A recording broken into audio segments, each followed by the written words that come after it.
عليكم شهيدا وما جعلنا القبلة التي كنت عليها إلا لنعلم من يتبع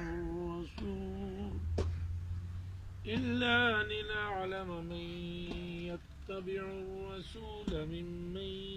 ينقلب على عقبيه وإن كانت لكبيرة إلا على الذين هدى الله وما كان الله ليضيع إيمانكم إن الله بالناس لرؤوف رحيم